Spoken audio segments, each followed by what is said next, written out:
Hello दोस्तों, नमस्कार, सत श्री अकाल, आदाब, जोहार। तो आज के इस वीडियो में हम जानेंगे झारखंड के सभी जिलों के तमाम छोटी बड़ी खबरों को। अगर अभी तक आपने इस चैनल को सब्सक्राइब नहीं किए हैं तो कर लीजिए हर रोज झारखंड की तमाम छोटी बड़ी खबरों को जानने के लिए। तो चलिए नजर डालते हैं आज के खबरों पर। दुर्गा पूजा के मौके पर भी नहीं मिला वेतन, आंगनबाड़ी सेविका और सहियाओं ने किया प्रदर्शन। देवघर जिले के सारठ प्रखंड की आंगनबाड़ी सेविकाओं और सहियाओं ने अपने वेतन की मांग को लेकर प्रदर्शन किया। उनका कहना है कि राज्य सरकार और केंद्र सरकार से मिलने वाली वेतन उन्हें किसी भी वर्ष पूरा नहीं मिल पाता है। सारठ प्रखंड में कुल 225 आंगनबाड़ी केंद्र हैं, जिसमें करीब 500 सेविका और सहिया काम कर रही हैं। सारठ प्रखंड के आंगनबाड़ी केंद्र में काम कर रही सेविका और सहियाओं ने बताया कि किसी भी वर्ष उन्हें पूरा वेतन नहीं मिला। किसी साल 8 महीने तो किसी साल 9 महीने का वेतन देकर यह कह दिया जाता है कि पूरे साल का वेतन मिल गया है। साथ ही सेविका और सहियाओं ने आगे कहा कि मोबाइल रिचार्ज, इंसेंटिव, पोषण ट्राई से लेकर मूलभूत खर्च तक मुहैया नहीं कराए जाते हैं। वहीं कई बार जिला प्रशासन और बाल विकास विभाग में शिकायत करने के बावजूद भी उनकी समस्याओं का निदान नहीं हुआ है। इसीलिए रविवार को सारठ प्रखंड की सभी सेविका और सहियाओं ने पूर्व विधायक और यहां के स्थानीय नेता उदय शंकर सिंह उर्फ चुन्ना सिंह को ज्ञापन सौंपा। इसके साथ ही आग्रह किया कि उनकी समस्या बाल विकास विभाग तक पहुंचाई जाए ताकि उनका बकाया पैसा पूजा से पहले भुगतान हो सके। आंगनबाड़ी सेविकाओं की समस्या को सुनने के बाद पूर्व विधायक उदय शंकर सिंह उर्फ चुन्ना सिंह ने कहा कि सेविकाओं और सहियाओं की यह समस्या जायज है। उन्होंने अधिकारियों को हिदायत देते हुए कहा कि जल्द से जल्द आंगनबाड़ी सेविकाओं का भुगतान किया जाए, क्योंकि यह समस्या सिर्फ सारठ प्रखंड के सेविका और सहियाओं के साथ हो रही है। इसलिए यह कहना गलत नहीं होगा कि इसमें कहीं ना कहीं स्थानीय पदाधिकारी और अधिकारियों की लापरवाही है। अगर ऊपर से गड़बड़ी होती तो राज्य के सभी प्रखंडों के सेविकाओं का वेतन अनियमित होता, लेकिन सिर्फ सारठ प्रखंड के सेविका और सहायिकाओं को यह समस्या हो रही है। इसका मतलब यह है कि स्थानीय अधिकारी गंभीर नहीं है। 20 लाख से बढ़ाकर अब 25 लाख लाभुकों तक पहुंचा अबुआ आवास योजना का लक्ष्य। झारखंड सरकार की महत्वाकांक्षी योजना अबुआ आवास का लक्ष्य 5 लाख और बढ़ा दिया गया है। इसे अब 20 लाख से बढ़ाकर 25 लाख नए लाभुकों को देने की स्वीकृति दी गई है। इस विषय पर मुख्यमंत्री से भी सहमति ली गई है। दरअसल अबुआ आवास योजना के दूसरे चरण में जिलों से आवेदन लिए गए थे, जिसमें बड़ी संख्या में ग्रामीण विकास विभाग को आवेदन प्राप्त हुए हैं। फिलहाल इनमें से 5 लाख लाभुकों का लक्ष्य बढ़ाने पर सरकार ने भी सहमति दी है। इस लक्ष्य को भविष्य में और भी बढ़ाया जा सकता है। बता दें कि अबुआ आवास योजना से शुरू में सिर्फ 8 लाख लाभुकों को आवास देने का लक्ष्य रखा गया था। ये वो लाभुक थे जिन्हें पीएम आवास योजना ग्रामीण से आवास के लिए चिन्हित किया गया था, लेकिन भारत सरकार ने पीएम आवास से योजना का आवंटन नहीं किया। इस वजह से झारखंड सरकार ने अबुआ आवास योजना की शुरुआत कराई। 3 कमरों के अबुआ आवास के लिए प्रति लाभुकों को 2 लाख रुपए की राशि दी जानी है। इसके बाद सरकार ने 2023 में ही आपकी योजना, आपकी सरकार, आपके द्वार कार्यक्रम को पूरे राज्य भर में चलाया। ऑनलाइन करीब 31 लाख से अधिक आवेदन आवास के लिए प्राप्त हुए। बाद में इसकी स्क्रूटनी कराई गई। इसके बाद मुख्यमंत्री ने इनमें से 20 लाख लोगों के लिए आवास की स्वीकृति देने का फैसला लिया। इसे अब और 5 लाख तक बढ़ाने का निर्णय हुआ है। अबुआ आवास योजना के माध्यम से वैसे बेघरों को आवास देना है जिन्हें अन्य किसी दूसरी योजना जैसे पीएम आवास ग्रामीण, बिरसा आवास, इंदिरा आवास, अंबेडकर आवास योजना से आवास नहीं मिल सका हो। वैसे बेघरों को 3 कमरों का आवास स्वीकृत किया जाना है। इसके लिए मॉडल डिजाइन भी बनाया गया है। अबुआ आवास योजना में पेयजल एवं स्वच्छता विभाग के साथ अभिशरण कर शौचालय निर्माण भी कराया जाना है और मनरेगा अभिशरण से काम किया जाना है। भाजपा के कैंपेन के बाद झामुमो का पलटवार। रांची में लगाए बैनर और होर्डिंग, केंद्र से पूछे 7 सवाल। 2024 के विधानसभा चुनाव में अपनी जीत सुनिश्चित करने के लिए भाजपा संवाद के विभिन्न माध्यमों पर मिला क्या अभियान चला रही है। अब इसी को लेकर जामुमो ने होर्डिंग और बैनर लगाकर भाजपा पर पलटवार किया है। सोशल मीडिया और अन्य प्लेटफॉर्म पर हो रहे भाजपा के इस प्रचार का मुकाबला करने के लिए झारखंड मुक्ति मोर्चा रांची में दुर्गा पूजा के दौरान होर्डिंग और बैनर लगाकर केंद्र की भाजपा सरकार द्वारा किए गए 7 वादों का पॉइंटर बनाकर लोगों से सवाल पूछ रहा है। झारखंड मुक्ति मोर्चा के केंद्रीय प्रवक्ता द्वारा राजधानी के कई चौक चौराहों पर लगाए गए बैनर होर्डिंग्स में मुख्यमंत्री हेमंत सोरेन और गांडेय विधायक कल्पना सोरेन की तस्वीरें छपी हैं। इस बैनर में नरेंद्र मोदी सरकार द्वारा समय समय पर जनता से किए गए 7 वादों का पॉइंटर बनाकर भाजपा और मोदी सरकार से सवाल पूछे गए हैं। ये हैं जामुमो के होर्डिंग्स के 7 पॉइंटर्स। 15 लाख बैंक खाते में आई क्या? महंगाई कम हुई क्या? देश में बुलेट ट्रेन चली क्या? 100 स्मार्ट सिटी बना क्या? काला धन वापस हुआ क्या? देश के ऊपर से कर्ज का बोझ कम हुआ क्या? किसानों की आय बढ़ी क्या? साफ है कि इन बैनरों के जरिए जेएमएम जनता के उस वर्ग तक पहुंचना चाहता है जो शारदीय नवरात्रि के दौरान रांची में लगने वाले मेले या पंडाल के साथ साथ दुर्गा पूजा देखने बड़ी संख्या में आते हैं। जेएमएम प्रवक्ता मनोज पांडेय का कहना है कि ग्रामीण जनता भाजपा की असलियत समझ रही है। ये बैनर इसलिए लगाए गए हैं ताकि शहरों और कस्बों में रहने वाले लोग भी भाजपा के झूठे वादों को समझ सकें। जेएमएम के केंद्र से 7 सवालों वाले बैनर पर भाजपा के पूर्व प्रदेश अध्यक्ष और राज्यसभा सांसद दीपक प्रकाश ने कहा कि ये लोग नकारात्मक प्रचार में माहिर हैं, लेकिन राज्य की जनता हेमंत सरकार की विदाई का मन बना चुकी है। विधानसभा चुनाव के बाद राज्य में डबल इंजन की सरकार बनेगी और इनके काले कारनामों की जांच होगी। पांकी में कांग्रेस के पूर्व विधायक बिट्टू सिंह ने दिखाई ताकत, कहा समाज को बांटने की हो रही साजिश। विधानसभा चुनाव से पहले पूर्व विधायक देवेंद्र कुमार सिंह उर्फ बिट्टू सिंह ने अपनी ताकत दिखाई है।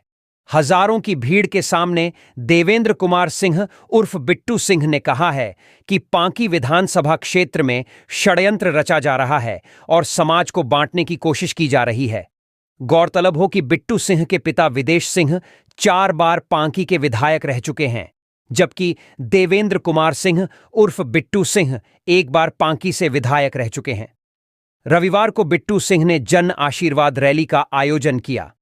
इस आशीर्वाद रैली में हजारों की संख्या में लोग पहुंचे। यह भीड़ पूरे विधानसभा क्षेत्र से आई थी। पांकी के सिंचाई मैदान में जनसभा को संबोधित करते हुए पूर्व विधायक बिट्टू सिंह ने कहा कि पांकी विधानसभा क्षेत्र में साजिश रची जा रही है और समाज को बांटने की कोशिश की जा रही है। उनके कार्यकाल में कई बड़े काम हुए, लेकिन आज पांकी में सिर्फ और सिर्फ समाज को बांटने की कोशिश की जा रही है।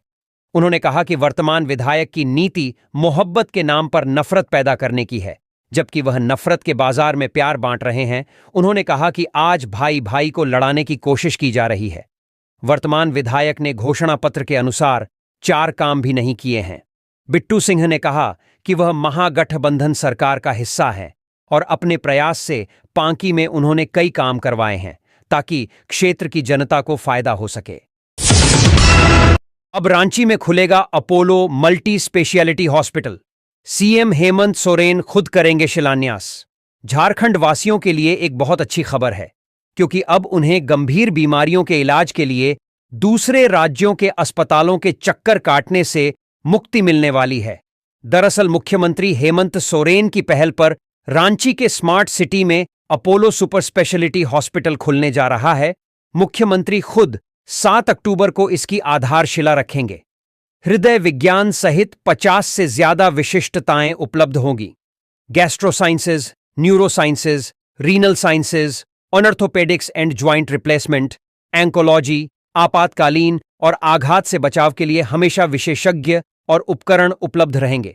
इस अस्पताल में अत्याधुनिक cath labs, MRI, operation theatre, ICU, CT scan, PFT, जो उन्नत देखभाल के लिए जरूरी होता है, वो सब कुछ रहेगा। 5 अक्टूबर को जमशेदपुर में एमजीएम अस्पताल के नए भवन के उद्घाटन के दौरान ही मुख्यमंत्री हेमंत सोरेन ने कहा था कि आने वाले दिनों में झारखंड के लोगों को इलाज के लिए मुंबई, दिल्ली, चेन्नई जैसे शहरों में जाने की जरूरत नहीं पड़ेगी। अस्पताल निर्माण के लिए रांची नगर निगम ने रांची स्मार्ट सिटी से जमीन लेकर अपोलो प्रबंधन को निशुल्क उपलब्ध कराया है। स्मार्ट सिटी में 2.75 एकड़ जमीन पर यह अस्पताल जल्द बनकर तैयार होगा और झारखंड के मरीजों को अपने ही शहर में इलाज उपलब्ध कराएगा। शिलान्यास कार्यक्रम में राज्य सरकार की ओर से मंत्री, सांसद, विधायक, अधिकारियों, पदाधिकारी के साथ साथ अपोलो प्रबंधन की ओर से अपोलो अस्पताल इंटरप्राइज की executive vice chairperson doctor Preeta Reddy और उनकी टीम मौजूद रहेगी। जयराम महतो ने जरमुंडी विधानसभा की जनता से मांगा वोट। कहा, उनकी सरकार आई तो झारखंडियों को मिलेगा पूरा हक। देवघर जिले के सारवा में झारखंड लोकतांत्रिक खतियानी मोर्चा के अध्यक्ष जयराम महतो की जनसभा हुई। जरमुंडी विधानसभा क्षेत्र के सारवा प्रखंड स्थित आदर्श +2 स्कूल में यह जनसभा आयोजित की गई, जहां जयराम को सुनने के लिए हजारों की संख्या में लोग पहुंचे। जयराम महतो ने अपने वाहन की छत पर खड़े होकर लोगों को अपने अंदाज में संबोधित किया। जयराम महतो ने कहा कि आज सभी राजनीतिक दल झारखंड को लूट रहे हैं, लेकिन झारखंड में रहने वाले भोले भाले लोगों की सुख सुविधाओं और अधिकारों की किसी को चिंता नहीं है। सभी राजनीतिक दल सिर्फ अपने पार्टी नेताओं और उनके परिवारों का पेट भरने में लगे हैं। जरमुंडी विधायक सह पूर्व मंत्री बादल पत्रलेख पर निशाना साधते हुए जयराम ने कहा कि दूसरे मंत्री और विधायक इसलिए पैसा कमाते हैं क्योंकि उनकी शादी हो जाती है और उन्हें अपने बच्चों के लिए पैसे बचाने होते हैं। लेकिन बादल पत्रलेख किसके लिए सरकारी पैसे लूट रहे हैं, यह समझना मुश्किल है। कई वर्षों तक कृषि मंत्री रहने के दौरान उन्होंने जरमुंडी क्षेत्र में एक भी कृषि विश्वविद्यालय या कॉलेज का निर्माण नहीं करवाया। जरमुंडी विधानसभा में अपनी पार्टी के लिए प्रचार करते हुए उन्होंने लोगों से अपने पक्ष में वोट करने की अपील की। उन्होंने लोगों से अपील करते हुए कहा कि अगर उनकी सरकार सत्ता में आती है तो डोमिसाइल नीति को और मजबूत किया जाएगा। उन्होंने कहा कि राज्य में जितने भी कर्मचारी और पदाधिकारी सरकारी नौकरी कर रहे हैं, उनके लिए भी एक नियम लाया जाएगा ताकि झारखंड के कर्मचारी अपने घर के नज़दीक रहकर काम कर सकें। इसके अलावा उन्होंने झारखंड में सरकारी नौकरियों में 90% स्थानीय लोगों को रखने पर जोर दिया और यह भी कहा कि जो लोग सक्षम हैं और 10% में आते हैं, हम उनका स्वागत करेंगे, लेकिन अगर दूसरे राज्यों के लोग झारखंड के हक पर आएंगे तो हम इसे किसी भी कीमत पर बर्दाश्त नहीं करेंगे। जयराम ने कहा कि उनकी पार्टी झारखंड के संथाल परगना की 18 में से 12 सीटों पर चुनाव लड़ेगी और अगर किसी अन्य विधानसभा से गुंजाइश होगी तो पार्टी वहां से भी अपना उम्मीदवार उतारेगी। उन्होंने सरकार द्वारा चलाए जा रहे मैया सम्मान योजना पर भी टिप्पणी की। उन्होंने कहा कि यह महज एक छलावा है। चाहे भारतीय जनता पार्टी हो या झारखंड मुक्ति मोर्चा, दोनों झारखंड की महिलाओं को सिर्फ ठगने का काम कर रहे हैं। उन्होंने कहा कि माताओं बहनों को असली सम्मान तब मिलेगा जब उनके भाइयों और उनके पतियों को अच्छी नौकरी मिलेगी। निशिकांत दुबे की पत्नी के जरमुंडी विधानसभा से चुनाव लड़ने की चल रही चर्चाओं पर उन्होंने कहा कि झारखंड की राजनीतिक पार्टी में कुछ भी संभव है। सभी दलों के नेताओं को उम्मीद है कि वह सांसद बने और उनके परिवार के सदस्य विधायक बने। बीजेपी चुनाव समिति की बैठक में संभावित प्रत्याशियों के नामों पर मंथन। हिमंता ने उम्मीदवारों की सूची पर दिया बयान। भारतीय जनता पार्टी के प्रदेश कार्यालय में झारखंड विधानसभा चुनाव समिति की बैठक रविवार की शाम हुई, जिसमें भाजपा प्रदेश प्रभारी लक्ष्मीकांत वाजपेयी, असम के मुख्यमंत्री सह झारखंड विधानसभा चुनाव 2024 के सह प्रभारी हिमंता बिस्वा शर्मा, बाबूलाल मरांडी सहित बीजेपी के कई वरिष्ठ नेता शामिल हुए। इससे पहले मीटिंग में शामिल होने के लिए रांची पहुंचने पर एयरपोर्ट पर असम के सीएम हिमंता बिस्वा शर्मा ने मीडिया से बातचीत की। इस दौरान उन्होंने कहा कि झारखंड की सभी 81 विधानसभा सीटों के पैनल पर आज की बैठक में चर्चा होगी। उन्होंने कहा कि हर विधानसभा सीट से 3 नाम पर चर्चा होगी। इसके बाद पार्लियामेंट्री बोर्ड उम्मीदवारों को लेकर अंतिम फैसला लेगा। विधानसभा चुनाव सह प्रभारी हिमंता बिस्वा शर्मा ने कहा कि 3 नाम में से कौन एक नाम सेलेक्ट होगा, इसका फैसला आला कमान को करना है। हिमंता ने कहा कि इसके लिए पहले ही रायशुमारी हो चुकी है और सभी विधानसभा सीटों से 3-3 नाम आ गए हैं। एयरपोर्ट पर मीडिया से बातचीत में हिमंता बिस्वा शर्मा ने कहा कि उम्मीदवारों के नाम पर मंथन और ग्राउंड की हकीकत जानने के बाद उम्मीदवारों के नाम पर गहरा मंथन होगा और फिर 1 सप्ताह के अंदर पहली सूची जारी की जा सकती है। हिमंता बिस्वा शर्मा ने कहा कि हम विधानसभा चुनाव के लिए पूरी तरह से तैयार हैं। अगले 7 दिनों के अंदर प्रत्याशियों की सूची जारी कर देंगे। उन्होंने कहा कि हम विधानसभा चुनाव को लेकर तय समय से काफी आगे चल रहे हैं। झारखंड बीजेपी चुनाव समिति की बैठक में प्रदेश अध्यक्ष बाबूलाल मरांडी, केंद्रीय मंत्री अन्नपूर्णा देवी, रक्षा राज्य मंत्री संजय सेठ, लक्ष्मीकांत वाजपेयी, पूर्व केंद्रीय मंत्री अर्जुन मुंडा, राज्यसभा सदस्य प्रदीप वर्मा, कर्मवीर सिंह, नीलकंठ सिंह मुंडा, नागेंद्र त्रिपाठी, अमर बाउरी, दीपक प्रकाश, विद्युत वरण महतो, रविंद्र राय, समीर उरांव, आदित्य साहू, बाल मुकुंद सहाय, आरती सिंह, शिवशंकर उरांव सहित चुनाव कमेटी के अन्य सदस्य उपस्थित रहे। पूर्व मुख्यमंत्री चंपाई सोरेन की बिगड़ी तबीयत, जमशेदपुर के टीएमएच में चल रहा इलाज। झारखंड के पूर्व मुख्यमंत्री चंपाई सोरेन की अचानक तबीयत बिगड़ गई, जिसके बाद उन्हें इलाज के लिए टीएमएच में भर्ती कराया गया है। डॉक्टर ने बताया कि शुगर लेवल और प्रेशर की वजह से उनकी तबीयत बिगड़ी है और वे जल्द ही ठीक हो जाएंगे।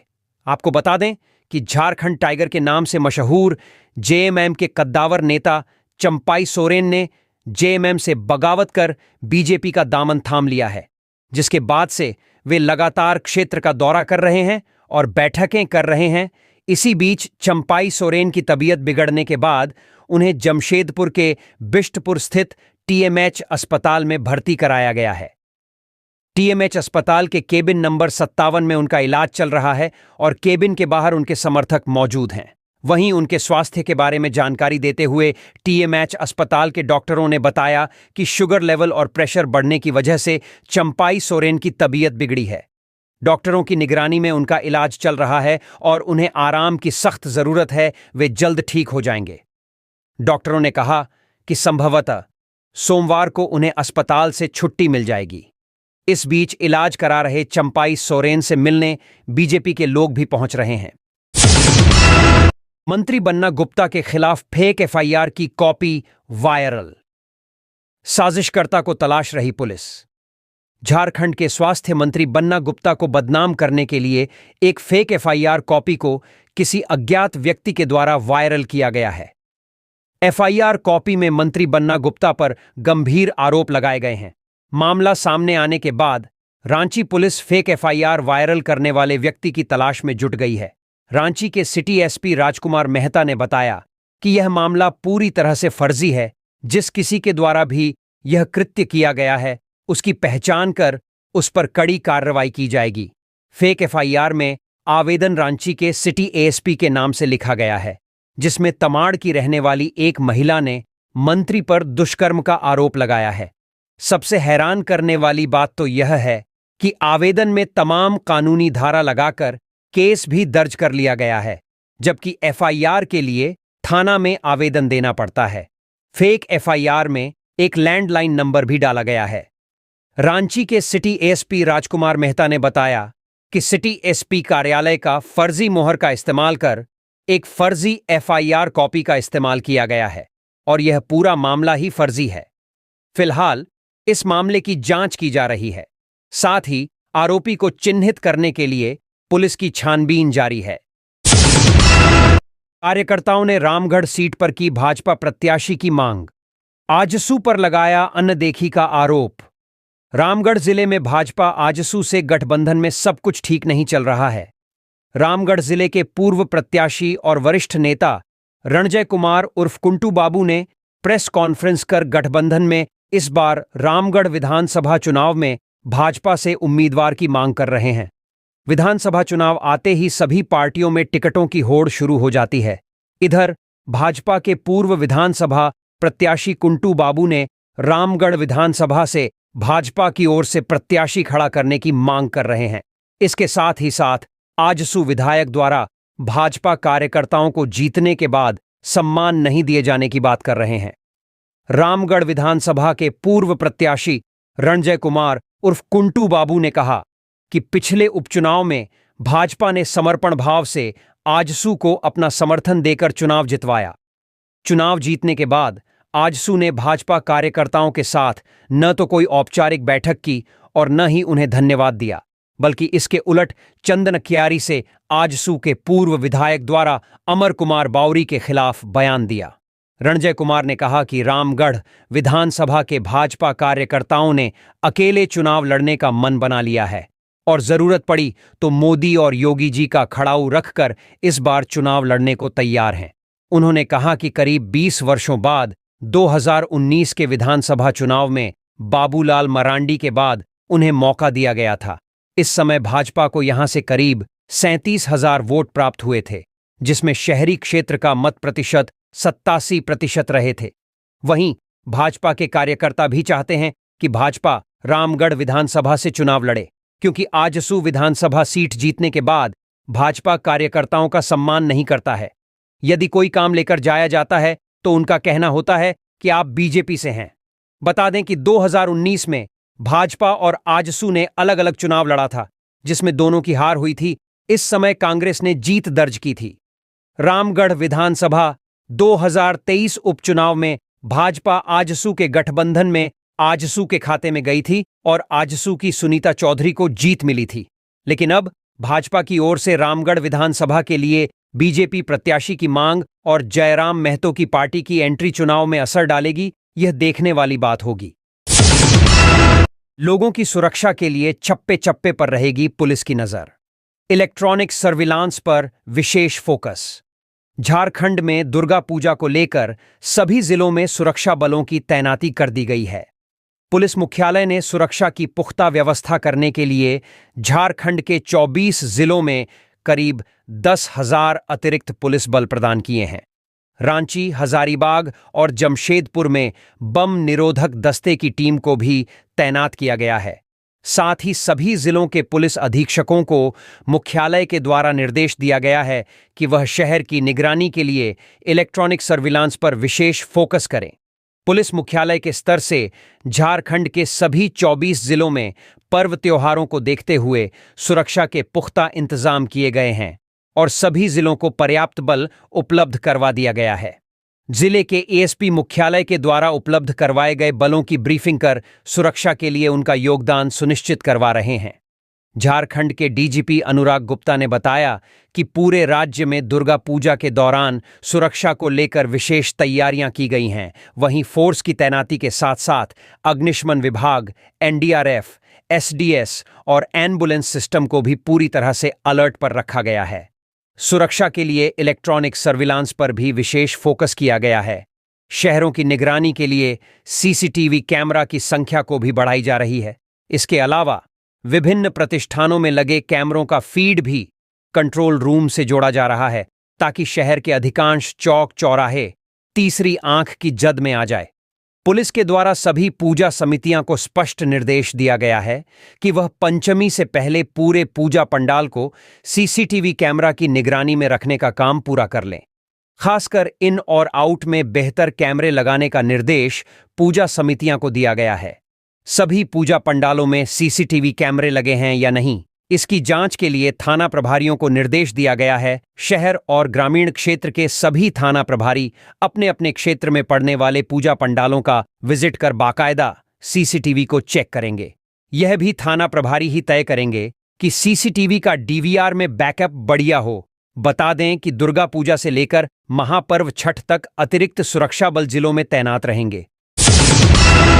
झारखंड विधानसभा चुनाव 2024 से ठीक पहले इंडिया गठबंधन खेमे में खटपट। कांग्रेस ने तोरपा और खूंटी पर ठोका दावा। झारखंड विधानसभा चुनाव 2024 के लिए इंडिया ब्लॉक में झारखंड मुक्ति मोर्चा, कांग्रेस, राजद और सीपीआई माले शामिल हैं। इन दलों में कौन कितनी सीटों पर चुनाव लड़ेगा और कौन कौन सी सीट किसके खाते में जाएगी, यह अभी तक राज बना हुआ है। हालांकि कांग्रेस और झामुमो ने सीटों पर दावेदारी शुरू कर दी है। छोटा नागपुर प्रमंडल के सबसे हॉट सीट खूंटी और तोरपा पर कांग्रेस ने दावा ठोका है। कांग्रेस का दावा है कि जिस तरह हम लोगों ने लोकसभा सीट जीता है, उसी तरह दोनों विधानसभा सीट जीतेंगे। विगत दिनों सांसद कालीचरण मुंडा और जिलाध्यक्ष रवि मिश्रा ने दावा किया था कि जिस तरह खूंटी लोकसभा सीट जीते हैं, उसी तरह दोनों सीट कांग्रेस जीतेगी। लेकिन यहां दोनों सीटों पर झामुमो लगातार चुनाव लड़ते आई है और तोरपा सीट जीतते भी आई है। झामुमो के जिलाध्यक्ष सह 20 सूत्री उपाध्यक्ष जुबेर अहमद ने कहा कि झामुमो पिछले 5 वर्षों से रिहर्सल करते हुए आखिरी पड़ाव पर पहुंच गई है, लेकिन हम लोग रिहर्सल करते हुए यहां तक पहुंचे हैं। झामुमो हमेशा से तैयार रहती है, कुछ करने की जरूरत नहीं। महागठबंधन के प्रत्याशी को जीत दिलाने में झामुमो ने पूरी ताकत लगा दी थी। उन्होंने कहा कि अगर कांग्रेस से कालीचरण मुंडा सांसद बने हैं तो वह झामुमो के कार्यकर्ताओं, बूथ कमेटी, प्रखंड, पंचायत कमेटी के बदौलत बने हैं। कांग्रेस के दोनों सीटों पर दावेदारी के सवाल पर झामुमो जिलाध्यक्ष जुबेर अहमद ने बताया कि सिर्फ चुनाव की तैयारी करनी चाहिए, लेकिन अखबारों और न्यूज में सुर्खियां बटोरने के लिए नहीं। झामुमो को टिकट मिलेगा या कांग्रेस को टिकट मिलेगा, यह आकलन करने की जरूरत है। सर्वसम्मति से स्वीकृत नेता दिशोमगुरु शिबू सोरेन और मुख्यमंत्री हेमंत सोरेन ही एजेंडा तय करेंगे, जिसका नेतृत्व भी उनका ही होगा। झारखंड मुक्ति मोर्चा किसी कांग्रेस या किसी अन्य पार्टी का नेतृत्व स्वीकार नहीं करेगा, इसलिए कांग्रेस को ज्यादा दिनों तक भूल भुलैया में नहीं रहना चाहिए। सरकार ने राज्य की बुनियाद को कर दिया कमजोर, सुदेश महतो। आजसू सुप्रीमो सुदेश महतो ने कहा है कि सरकार ने अपने कार्यकाल में शिक्षा, स्वास्थ्य और कानून व्यवस्था को ठप कर दिया है और राज्य की बुनियाद को कमजोर कर दिया है। खनिज संपदाओं की लूट और राज्य भर में व्याप्त भ्रष्टाचार इस सरकार की उपलब्धि है। वे रविवार को हटिया विधानसभा स्तरीय चूल्हा प्रमुख सम्मेलन सह शपथ ग्रहण समारोह में बोल रहे थे। उन्होंने कहा कि राज्य के सर्वांगीण विकास के लिए गांवों को सशक्त करना आवश्यक है। गांव का परिचय केवल शहर की आवश्यकताओं को पूरा करने के लिए नहीं होगा। आत्मनिर्भर महिला ही आत्मनिर्भर गांव का आधार है। हमने महिलाओं को चौखट और घूंघट से निकालकर उन्हें सामाजिक और राजनीतिक सम्मान दिलाने का काम किया है। सरकार को बेदखल करने के लिए हम सभी को एकजुट होकर मेहनत करना है। लीडर पर जनता को विश्वास होना चाहिए। जनता के विश्वास के बिना लीडर की कोई मान्यता नहीं। पढ़ाई, दवाई, न्याय और कमाई हमारा मूल एजेंडा है। जनता के बीच रहकर सरकार की वादा खिलाफियों से उन्हें अवगत करवाने का काम करें। राज्य में आवश्यक नेतृत्व परिवर्तन में आपकी सक्रियता अहम है। कार्यक्रम में मुख्य केंद्रीय प्रवक्ता डॉक्टर देवशरण भगत, जिप अध्यक्ष निर्मला भगत, हटिया विधानसभा प्रभारी भरत कांक्षी, जिप सदस्य रातू दक्षिणी मनीषा देवी, डॉक्टर सुधीर यादव, ज्ञान सिन्हा, जितेंद्र सिंह, अशोक नाग, नागेश्वर महतो, विक्की लोहरा, लीला तिर्की, मन्नू पांडे, योगेंद्र उरांव, राकेश साहू, जितेंद्र कांक्षी, आजम अंसारी, चिंटू मिश्रा सहित काफी संख्या में लोग मौजूद थे। विधायक अपर्णा ने किया 9 योजनाओं का शिलान्यास। विधायक अपर्णा सेनगुप्ता ने धनबाद निरसा स्थित पांडरा मोड़ भाजपा कार्यालय में रविवार को एक साथ 9 योजनाओं का शिलान्यास किया। उन्होंने कहा कि मेरे कार्यकाल में निरसा में विकास की गंगा बही है। इन 5 वर्षों में मैंने जनता से जितने भी वादे किए थे सब पूरे कर दिए हैं। चाहे बरबिंदिया पुल का मामला हो या पांडरा मोड़ स्थित सामुदायिक स्वास्थ्य केंद्र का, हाईमास्ट लाइट, सड़क, नाला, सामुदायिक भवन, जहां जहां लोगों ने कहा जो मांगा मैंने उसे पूरा करने का काम किया है। लगातार जनता द्वारा जो भी कार्य मुझे दिया जाता है, हमारा प्रयास सदैव रहता है कि जल्द से जल्द उस कार्य को धरातल पर लाकर पूरा कर किया जाए और जनता के लिए मैं सदैव खड़ी रहती हूं। डीसी ने महुआडांड में किया मतदान केंद्र का निरीक्षण। आगामी विधानसभा चुनाव को लेकर रविवार को जिला निर्वाचन पदाधिकारी सह उपायुक्त उत्कर्ष गुप्ता एवं पुलिस अधीक्षक कुमार गौरव ने लातेहार महुआडांड प्रखंड के विभिन्न मतदान केंद्रों का निरीक्षण किया। इस दौरान उन्होंने मतदान केंद्रों में मूलभूत सुविधाओं को बहाल करने का निर्देश दिया। साथ ही एएसपी ने सुरक्षा व्यवस्था को सुदृढ़ बनाने की बात कही। अधिकारियों ने मतदान केंद्र संख्या 260, 261, 320, 301, 316, 254, 265 और 277 का निरीक्षण किया और वहां बिजली, शुद्ध पेयजल, शौचालय, रैंप, साफ सफाई व कर्मियों के रहने की व्यवस्था व कुर्सी टेबल आदि सुविधाओं का अवलोकन किया। निरीक्षण के क्रम में हेलीपैड स्थल, पुलिस ट्रेनिंग स्कूल, नेत्रहाट, सरकारी मध्य विद्यालय, ओरसा, स्कूल ग्राउंड, हरमुंडा, क्रुंड ग्राउंड, पुलिस पिकेट बांसकरचा, मध्य विद्यालय, चटकपुर मैदान स्थित हेलीपैड का भी निरीक्षण कर वस्तुस्थिति का जायजा लिया गया। उपायुक्त ने बीएलओ और पर्यवेक्षकों से कहा कि 100% मतदान के लिए मतदाताओं की भागीदारी अत्यंत आवश्यक है। ऐसे में अपने अपने क्षेत्रों में भ्रमण कर मतदाताओं को 100% मतदान के लिए जागरूक करें ताकि मतदान का प्रतिशत बढ़ सके। मौके पर अपर समाहर्ता रामा रविदास, अंचल अधिकारी संतोष बैठा, डीएसपी थाना प्रभारी समेत कई अधिकारी मौजूद थे। डॉक्टर शशिभूषण ने किया 22 योजनाओं का शिलान्यास। पलामू मेदिनी नगर पांकी विधायक कुशवाहा डॉक्टर शशिभूषण मेहता ने रविवार को पांकी विस क्षेत्र अंतर्गत नीलांबर पीतांबरपुर प्रखंड में 22 योजनाओं का शिलान्यास किया। शिलान्यास के बाद विधायक डॉक्टर मेहता ने कहा कि आंखें विश्व क्षेत्र अंतर्गत कई ऐसे गांव हैं जहां विकास की किरण नहीं पहुंची थी, लेकिन हमने पुलिया के साथ ही सड़क बनवाकर उन गांवों को सीधा मुख्यालय से जोड़ा है। जिन क्षेत्रों में आज शिलान्यास किया गया है वहां के लोग भी वर्षों से सड़कों और पुलों के लिए लालायित थे। आजादी के बाद से ही इस क्षेत्र में कोई भी विकास नहीं दिखाई दिया था और मूलभूत सुविधाओं के अभाव में लोग वंचित रह गए थे। मेहता ने कहा कि इन जगहों पर मैंने अल्प समय में सड़क और पुल उपलब्ध कराए हैं। यदि मेरे प्रस्तावों पर विपक्ष ने साजिशों के जरिए इन कार्यों में अड़चने न डाला होता तो आज पांकी विस क्षेत्र का हर गांव, हर टोला और हर कोना विकास के रंग में रंगा होता। मौके पर जिला प्रतिनिधि प्रकाश मेहता, बच्चन ठाकुर, पांकी विधायक प्रतिनिधि सुरेंद्र सिंह, समाज सेवी कमेश यादव, निर्मल मेहता, अधिवक्ता लाला प्रसाद यादव, सरोज चटर्जी, चंदन सिंह, वशिष्ठ सिंह, रोशन सिंह, संतोष वर्मा, सुधीर तिवारी, सुनील कुशवाहा, रंजय ठाकुर, धर्मदेव मेहता, डॉक्टर सुरेंद्र सिंह, कार्तिक सिंह आदि उपस्थित थे। लूट में शामिल 2 समेत एक ज्वेलरी संचालक गिरफ्तार। वेस्ट बोकारो ओपी क्षेत्र में हथियार के बल पर लूट की 2 घटनाओं में शामिल 2 अभियुक्तों व एक ज्वेलरी दुकान संचालक को गिरफ्तार कर लिया गया है। उक्त जानकारी पुलिस अधीक्षक अजय कुमार ने रविवार को प्रेस वार्ता में दी। उन्होंने बताया कि 21 सितंबर को वेस्ट बोकारो ओपी अंतर्गत ग्राम सोनडीहा से संतोष सोनी के घर में 3 से 4 अज्ञात हथियारबंद अपराधकर्मी एवं 26 सितंबर को रात्रि में वेस्ट बोकारो ओपी अंतर्गत ग्राम सोनडीहा निवासी बबलू सोनी के घर में 6 अज्ञात हथियारबंद अपराधी घुसकर घर के सदस्यों को कब्जे में लेकर घर में रखे जेवरात तथा कैश रुपये लूटने की घटना को अंजाम दिया था। बताया कि दोनों कांड की गंभीरता को देखते हुए अनुमंडल पुलिस पदाधिकारी परमेश्वर प्रसाद के नेतृत्व में विशेष टीम का गठन किया गया। गठित टीम द्वारा तकनीकी अनुसंधान करते हुए घटना में शामिल अभियुक्तों का पता लगाते हुए छापामारी अभियान चलाया गया। छापामारी अभियान के दौरान तकनीकी साक्ष्यों के आधार पर 2 व्यक्ति दीपक कुमार, शमीम खान उर्फ सोनी खान को गिरफ्तार किया गया। गिरफ्तार व्यक्ति से पूछताछ करते हुए उनका अपराध स्वीकारोक्ति बयान लिया गया एवं उनके निशानदेही पर कांड में लूटी गई सामान छरही स्थित सृष्टि ज्वेलर्स दुकान से बरामद किया गया तथा ज्वेलर्स दुकान के मालिक रविंद्र सोनी को भी गिरफ्तार किया गया।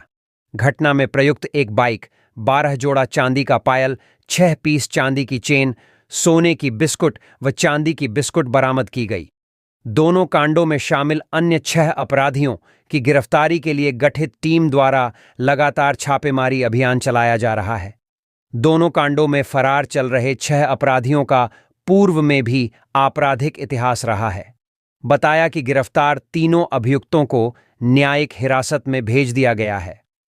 छापेमारी दल में अनुमंडल पुलिस पदाधिकारी परमेश्वर प्रसाद, मांडू अंचल पुलिस निरीक्षक सुरेश लिंडा, वेस्ट बोकारो ओपी प्रभारी सदानंद कुमार, पुअन्नी संजय बेदिया, सनी राजेश कुमार राय व सशस्त्र बल के जवान शामिल थे। चौकीदार बहाली में हुई है अनियमितता, उमेश उरांव।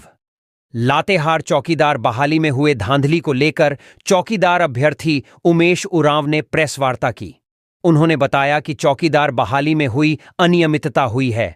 अनियमितता में सुधार की मांग को लेकर 4 अक्टूबर को उपायुक्त कार्यालय लातेहार के समक्ष धरना दिया गया था। अभ्यर्थियों ने बताया कि धरना दे रहे अभ्यर्थियों को धरना के समय से कुछ अभ्यर्थियों में से 3 अभ्यर्थी को तुरंत रनिंग के लिए लिस्ट जारी किया गया। उमेश जब पदाधिकारियों से सवाल जवाब करने लगे तो उन्हें भी पदाधिकारी बरगलाने लगे और रनिंग के लिए बुलाने लगे, लेकिन उमेश ने गलत तरीकों का विरोध किया। अभ्यर्थियों ने उपायुक्त लातेहार एवं स्थानीय विधायक सह शिक्षा मंत्री से अनुरोध किया है कि मामले को संज्ञान में लेकर इस पर सुनिश्चित कार्रवाई करें। मौके पर विशाल कुमार पांडेय, संजय राम, दीपक तुरी, बीरबल उरांव, उमेश उरांव, विजय उरांव, संगीता कुमारी समेत कई लोग उपस्थित थे। चर्च से प्रेम, शांति और सेवा का परिचय होता है। जोबा मांझी। चक्रधरपुर आनंदपुर प्रखंड के सुदूर हारता पंचायत अंतर्गत काड़ेदा गांव में रविवार को 59वां संत थॉमस उपासनालय सह चर्च स्थापना दिवस धूमधाम के साथ मनाया गया। कार्यक्रम में मुख्य अतिथि के रूप में सांसद जोबा मांझी शामिल हुईं। यहां सांसद जोबा मांझी का पारंपरिक तरीके से नृत्य और गीत के साथ स्वागत किया गया। वक्ताओं ने चर्च स्थापना दिवस पर प्रकाश डालते हुए इसके इतिहास की जानकारी दी। सांसद जोबा मांझी ने लोगों को चर्च स्थापना दिवस पर बधाई देते हुए कहा कि यहां आकर अच्छे विचार मिलते हैं। चर्च से प्रेम, शांति और सेवा का परिचय होता है। सद्भाव के साथ रहने की अपील की। सांसद ने लोकसभा चुनाव में समर्थन देने पर आभार व्यक्त करते हुए कहा, आपने पहले से बड़ी ताकत दी है। आपकी बातों और समस्याओं को अब देश की सबसे बड़ी पंचायत संसद में रखकर समाधान का प्रयास करूंगी।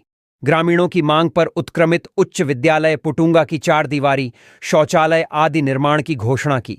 सांसद ने महिलाओं के साथ सामूहिक नृत्य भी किया।